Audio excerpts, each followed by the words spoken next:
Hello student, welcome back to my YouTube channel home science diaries. आज की class होने वाली है फिर भी शानदार। जीके जीएस लेकर के आई हूँ मैं आज आप सबके लिए टॉप 30 क्वेश्चंस। तो आ जाइए सभी, जल्दी जल्दी चैनल को लाइक कर दीजिए, सब्सक्राइब कर लीजिए और शेयर कर दीजिए। आई होप आप सभी अच्छे होंगे। तो चलिए शुरुआत करते हैं हम बिना किसी देरी के अपने पहले क्वेश्चन की। तो हमारा क्वेश्चन क्या होगा? जैन धर्म के दो संप्रदाय कौन कौन से थे? तो जैन धर्म के दो संप्रदाय कौन कौन से थे? श्वेतांबर, दिगंबर, पीतांबर या फिर ऊपर के दोनों सही। तो आपको पता होगा जैन धर्म के दो संप्रदाय कौन कौन से हैं। एक श्वेतांबर है और एक दिगंबर है, यानी कि आपका डी राइट आंसर हो जाएगा। श्वेतांबर जो श्वेत वस्त्र धारण करते हैं और दिगंबर जो पीले वस्त्र धारण करते हैं। ठीक है, चलिए नेक्स्ट क्वेश्चन पर चलेंगे। ऋग्वेद में सबसे पवित्र नदी किसे माना गया है? इसमें जीके जीएस हिस्ट्री पॉलिटी सब थोड़ा मिक्सअप रखा गया है क्वेश्चन को, और बहुत ही अच्छे क्वेश्चन है। ये सारे प्रीवियस ईयर के आए हुए क्वेश्चन हैं। तो चलिए नेक्स्ट क्वेश्चन होगा हमारा, ऋग्वेद में सबसे पवित्र नदी किसे माना गया है? तो ऋग्वेद में सबसे पवित्र नदी है सरस्वती, गंगा, गोदावरी या फिर यमुना। तो आपका राइट आंसर है ऋग्वेद में सरस्वती को पवित्र नदी माना गया है। गंगा हमारी सबसे बड़ी नदी है भारत की। नेक्स्ट क्वेश्चन होगा आपका, अष्टाध्यायी के लेखक कौन है? अष्टाध्यायी के लेखक कौन है? बिंदुसार, पाणिनि, शुद्धोधन या फिर चरक। तो अष्टाध्यायी के लेखक कौन है? पाणिनि। आपका राइट आंसर हो जाएगा बी। चरक कौन थे? शल्य चिकित्सा, मतलब चिकित्सा के क्षेत्र में चरक ने काफी योगदान दिया है। बिंदुसार कौन थे? बिंदुसार एक राजा था। नेक्स्ट क्वेश्चन पर चलेंगे। तंत्र मंत्र वाला वेद कौन सा माना जाता है? तंत्र मंत्र वाला वेद कौन सा माना जाता है? अथर्ववेद, बिंदुसार, ऋग्वेद या फिर सामवेद। तो आपका तंत्र मंत्र वाला वेद होता है सामवेद, जिसमें हम तंत्र क्रियाएं करके दूसरों को अपने वश में कर सकते हैं, यही वेद होता है वो। नेक्स्ट क्वेश्चन होने वाला है हमारा बहुत ही बढ़िया, हिस्ट्री का है क्वेश्चन। वर्धन वंश की राजधानी क्या थी? वर्धन वंश की राजधानी आपकी क्या थी? मगध, खंडेश्वर, थानेश्वर या फिर रामेश्वर। तो आपका क्वेश्चन राइट आंसर हो जाएगा थानेश्वर। थानेश्वर आपकी वर्धन वंश की राजधानी थी। चलिए नेक्स्ट क्वेश्चन पर चलेंगे। मेसोपोटामिया, मेसोपोटामिया का अर्थ क्या है? दो नदियों के बीच की भूमि, दो नदियों के बीच का पानी या फिर उपरोक्त दोनों या फिर इनमें से कोई नहीं। तो आपका राइट आंसर हो जाएगा ए। दो नदियों के बीच की भूमि को क्या कहते हैं? मेसोपोटामिया कहते हैं। ठीक है, चलिए नेक्स्ट क्वेश्चन पर चलेंगे। समुद्रगुप्त का उत्तराधिकारी कौन था? समुद्रगुप्त का उत्तराधिकारी चंद्रगुप्त द्वितीय, चंद्रगुप्त प्रथम, कनिष्क या फिर कोई नहीं। तो आपका राइट आंसर हो जाएगा चंद्रगुप्त द्वितीय। चलिए नेक्स्ट क्वेश्चन पर चलेंगे। व्यास सम्मान की शुरुआत किस वर्ष की गई थी? व्यास सम्मान की शुरुआत 1985, 1991, 1993 या फिर 2001 कब की गई थी? तो आपका राइट आंसर हो जाएगा बी। 1991 में आपकी व्यास सम्मान की शुरुआत की गई थी। चलिए नेक्स्ट क्वेश्चन पर देखेंगे। वीडियो को एक बार लाइक जरूर कर दीजिएगा आप सब, प्लीज़, मोटिवेशन मिलता है इससे और कुछ नहीं। नेक्स्ट क्वेश्चन होगा हमारा, भारत का सर्वोच्च सम्मान कौन सा है? पद्मश्री, पद्म भूषण, पद्म विभूषण या फिर भारत रत्न। तो आप सबको पता होगा कि भारत का सर्वोच्च सम्मान क्या होता है? भारत रत्न होता है। तो आपका राइट आंसर हो जाएगा डी। चलिए नेक्स्ट क्वेश्चन पर चलेंगे हम। 10 वर्ष 2017 के लिए ज्ञानपीठ पुरस्कार किसे प्रदान किया गया था? कृष्ण श्रुवती को, ममता कालिया को, रमेश कुंतल मेघ को या फिर जय स्वामी को। जय स्वामी को ज्ञानपीठ पुरस्कार 2017 में 10 वर्ष के लिए किसको दिया गया था? कृष्णा श्रुवती। आपका राइट आंसर हो जाएगा ए। चलिए नेक्स्ट क्वेश्चन पर चलेंगे। भारतीय रिजर्व बैंक के द्वारा मुद्रित किया गया अब तक का सबसे उच्चतम मूल्य वर्ग का नोट है। तो भारतीय रिजर्व बैंक के द्वारा जो अब तक का सबसे उच्चतम मूल्य का जो नोट बनाया गया है वो कौन सा नोट है? 500 का, 5000 का या 2000 का या फिर 10,000 का।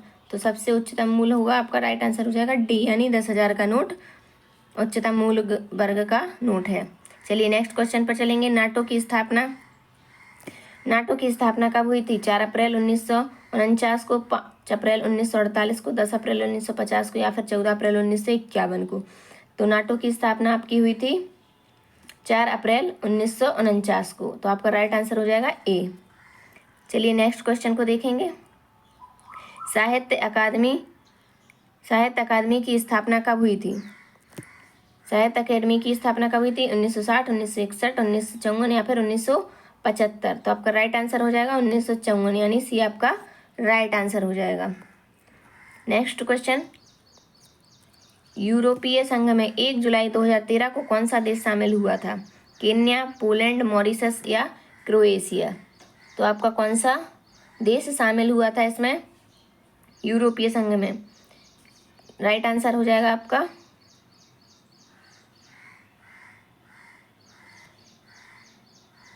डी, क्रोएशिया आपका शामिल हुआ था। चलिए नेक्स्ट क्वेश्चन पर चलेंगे। अंतर्राष्ट्रीय न्यायालय का मुख्यालय स्थित है। अंतर्राष्ट्रीय न्यायालय का मुख्यालय कहाँ पर है? वियना, हेग, पेरिस या फिर लंदन? तो अंतर्राष्ट्रीय न्यायालय का मुख्यालय है आपका हेग में। आपका बी आपका राइट आंसर हो जाएगा। पेरिस में क्या है और वियना में क्या है बताइए आप लोग। लंदन में बहुत सर्दी पड़ती है ना, बहुत दूर है यहाँ से विदेश। चलिए आपका राइट आंसर हो गया बी। नेक्स्ट क्वेश्चन, नेक्स्ट पर चलेंगे। शार्क का मुख्यालय कहाँ है? शार्क का मुख्यालय आपका कहाँ है? शार्क का मुख्यालय आपका कहाँ पर है? काठमांडू, नेपाल, अमेरिका, कनाडा या फिर मिस्र? तो आपका राइट आंसर क्या हो जाएगा? काठमांडू। नेपाल की राजधानी है काठमांडू, यहीं पर आपका शार्क का मुख्यालय। शार्क है क्या? दक्षिण एशियाई क्षेत्र सहयोग संघ है। इसकी स्थापना कब हुई थी? शार्क की स्थापना कब हुई थी आपकी? 7-8 दिसंबर को हुई थी। 7-8 दिसंबर को 1985 में हुई थी। कब हुई थी? 7 या 8 दिसंबर को 1985 में हुई थी। इसके सदस्य देश कौन कौन से थे? भारत था, पाकिस्तान था, बांग्लादेश था, नेपाल था, भूटान था, श्रीलंका था, मालदीव था। और सार्क का प्रथम शिखर सम्मेलन कब मनाया गया था? सार्क का प्रथम शिखर सम्मेलन मनाया गया था 1985 में, क्योंकि जब ही शुरुआत हुई थी इसकी तो तभी मनाया गया, तो यही इसका पहला शिखर सम्मेलन होगा। अच्छा, रेड क्रॉस के बारे में क्या जानते हैं आप लोग? चलिए थोड़ा सा बता देंगे आपको। रेड क्रॉस क्या है? इसकी स्थापना आपकी 1883 में हुई थी। रेड क्रॉस की स्थापना हुई थी आपकी 1863 में। किसने की थी? हेनरी ड्यूनेट ने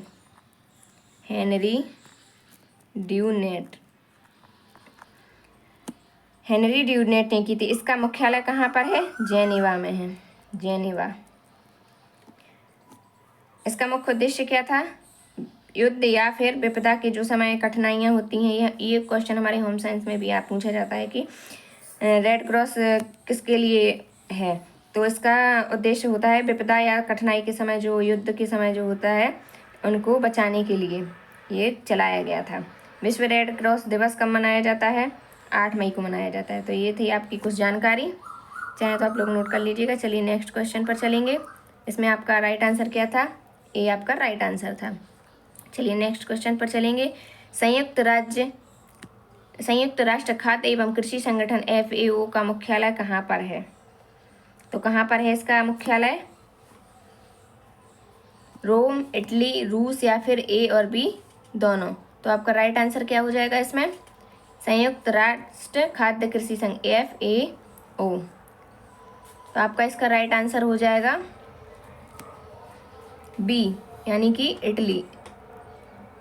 रोम इटली की राजधानी, तो इसका राइट आंसर हो जाएगा आपका डी, यानी रोम और इटली दोनों। ठीक है, चलिए नेक्स्ट क्वेश्चन पर चलेंगे। उत्तर प्रदेश में किस वर्ष चकबंदी योजना का प्रारंभ किया गया? तो उत्तर प्रदेश में कब किया गया था चकबंदी योजना का प्रारंभ? कब किया गया था आपका? 1950, 1954, 1960 या फिर 2001? तो इसका राइट आंसर हो जाएगा आपका बी, यानी कि 1954 को आपका चकबंदी योजना का प्रारंभ किया गया था। नेक्स्ट क्वेश्चन पर चलेंगे। विधानसभा का अध्यक्ष कहलाता है, क्या कहलाता है? विधानसभा अध्यक्ष स्पीकर, नेता या फिर राज्यसभा। तो आपका विधानसभा का अध्यक्ष होता है स्पीकर। आपका राइट आंसर हो जाएगा बी। चलिए नेक्स्ट क्वेश्चन पर चलेंगे। दक्षिण भारत में हिंदुस्तानी शैली को किसने लोकप्रिय बनाया? अब्दुल करीम खां, अकबर, अमीर खुसरो या फिर कोई नहीं। तो किसने बनाया था हिंदुस्तानी शैली को लोकप्रिय दक्षिण भारत में? अब्दुल करीम खां। तो आपका राइट आंसर हो जाएगा ए। अमीर खुसरो कौन थे? ये सब लोग आप लोग कमेंट बॉक्स में लिखेंगे कि अमीर खुसरो कौन थे। ये आपका होमवर्क का क्वेश्चन है। चलिए नेक्स्ट क्वेश्चन देखेंगे। विशालतम महासागर, विशालतम महासागर क्या है? अटलांटिक महासागर, हिंद महासागर, प्रशांत महासागर या फिर आर्कटिक महासागर। तो आपका राइट आंसर हो जाएगा इसमें से प्रशांत महासागर आपका विशालतम महासागर है। चलिए नेक्स्ट क्वेश्चन पर चलेंगे, देखेंगे। निम्न में से किस नदी का स्रोत भारत से बाहर है? ऐसी कौन सी नदी है जो भारत से बाहर भी जाती? ब्रह्मपुत्र, सतलुज, रावी या फिर ब्यास नदी। तो इसमें आपका राइट आंसर हो जाएगा ब्रह्मपुत्र।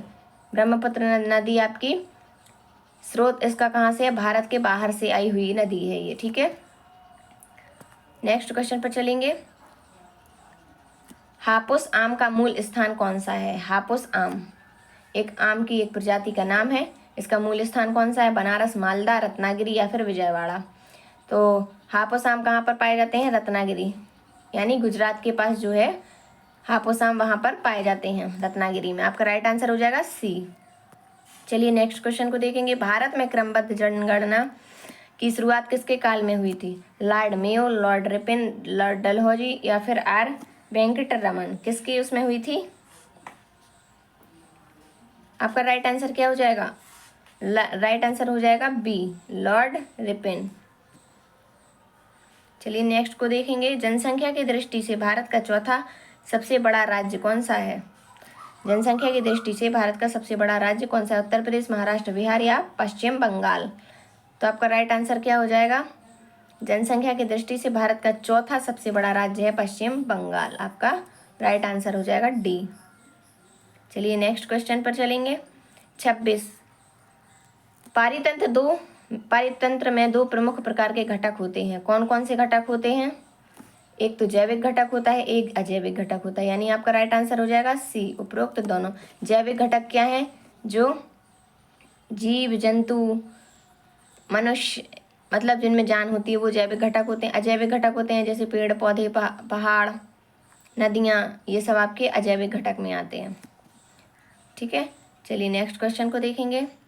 सौरमंडल में ग्रहों की संख्या कितनी होती है? 4, 6, 8 या फिर 7। तो सौरमंडल में ग्रह की संख्या होती है आपकी 8। कितने होते हैं आपके ग्रह? 8 ग्रह होते हैं। चलिए नेक्स्ट क्वेश्चन को देखेंगे। सूर्य मुख्यतः किन गैसों से मिलकर बना होता है? सूर्य मुख्यतः किन गैसों से मिलकर बना होता है? हाइड्रोजन, हीलियम या दोनों या फिर नाइट्रोजन। तो आपका राइट आंसर हो जाएगा हाइड्रोजन और हीलियम दोनों से ही मिलकर बना होता है सूर्य। तो इसका राइट आंसर हो जाएगा सी, यानी दोनों, हाइड्रोजन और हीलियम दोनों ही पाए जाते हैं। चलिए नेक्स्ट क्वेश्चन देखेंगे। सुपीरियर झील किस देश में स्थित होती है? कनाडा, रूस, केन्या या फिर ईरान। तो आपका राइट आंसर क्या हो जाएगा? सुपीरियर झील कहाँ पर है? कनाडा में। Next question. ज्वालामुखी के मुख को क्या कहते हैं? काला डेरा, क्रेटर, बॉम्ब या फिर लेपली। तो ज्वालामुखी के मुख को हम क्रेटर कहते हैं। आपका राइट आंसर क्या हो जाएगा? B, crater. लेपली किसको कहते हैं? जो कि मुहाने से जो लार्वा गिरता है ना, उसको हम लेपली कहते हैं। आज का लास्ट और आखिरी क्वेश्चन होगा हमारा। वारली किस राज्य की प्रमुख जनजाति है? तो वारली आपकी किस राज्य की जनजाति होगी? बिहार की, झारखंड की, छत्तीसगढ़ की या फिर उत्तर प्रदेश की। आज का लास्ट क्वेश्चन है ये। इसका आंसर क्या होगा? वारली जनजाति कहाँ की है आपकी? राइट आंसर हो जाएगा छत्तीसगढ़। छत्तीसगढ़ आपका राइट आंसर है। वारली जनजाति यहाँ पे पाई जाती है। तो चलिए ये थी आज की हमारी क्लास। आई होप आप सबको पसंद आई होगी। अगर वीडियो अच्छी लगी तो like, comment, share, channel subscribe कर दीजिएगा। तो मिलते हैं नेक्स्ट वीडियो में अच्छे क्वेश्चंस के साथ। तब तक के लिए धन्यवाद, नमस्कार।